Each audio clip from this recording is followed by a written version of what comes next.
Hello and welcome to today's special broadcast. With the help of my trusty assistant, ISO Hungry, I will investigate the great mystery of the 5 stages of standards development.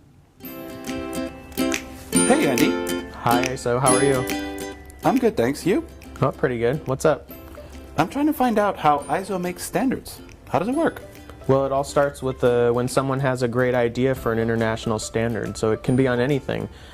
Something to make food safer to eat, a new technology for green transportation, or even a step-by-step guide for making sock puppets so that no important things are forgotten. Ah, so anyone can send an idea to ISO for something they want to standardize? Well, not exactly. Our rules say that it must come from an ISO member body, or an ISO technical committee, or one of the many organizations that participate in ISO's work. Ah. Yeah. So what happens then is ISO will check to see if there's a global market need for this standard proposal. It's done by asking countries to vote, and so if it's approved, the proposal gets added to an ISO committee's work program. I see. Yeah.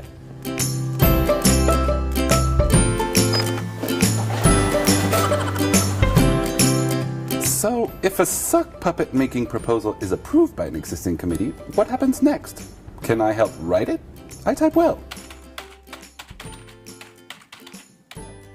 Well, that's great, ISO, but as you know, we have ISO members. These are the national standards bodies.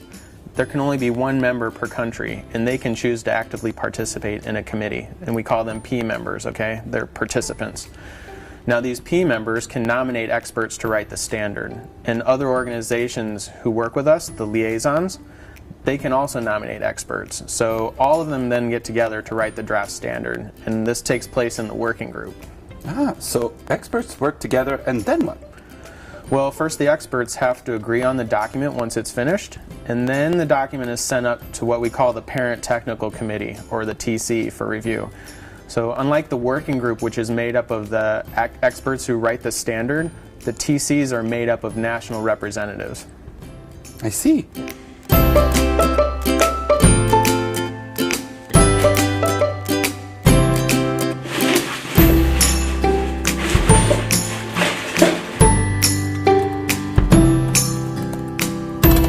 Andy, I brought a CD. I want to dance. Not this kind of CD. We're talking about the CD stage of a standard. This is the committee draft. So in this stage, the committee or subcommittee shares the draft standard they receive from the working group, like we talked about before, with other experts in their countries for comment. So once the member bodies receive feedback from these national experts, or stakeholders as we call them, they will then vote to approve or disapprove the draft. So this is the first stage where comments from national standards bodies are considered? That's right. Wow. This is serious stuff. Like me. Serious puppet. Wait, ISO, don't forget the committee draft is now optional. Why? Well, if the working group concludes that the draft standard is of good quality and thinks it's ready to move forward, then they can ask the parent committee or subcommittee to skip this stage altogether and go directly to the next stage, which is the DIS.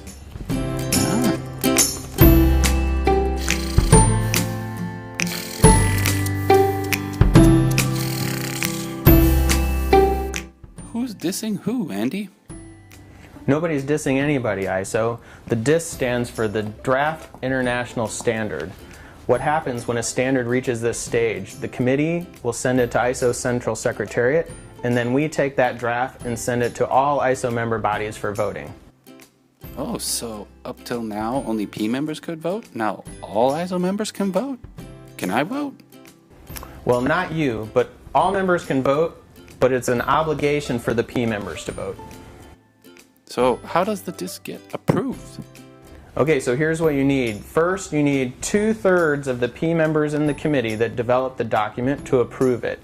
And you don't want any more than 1/4 of all the votes cast to be negative. So if you've met both of these conditions, you have the consensus that you need to move on to the next stage. Cool. Do I get that pizza now?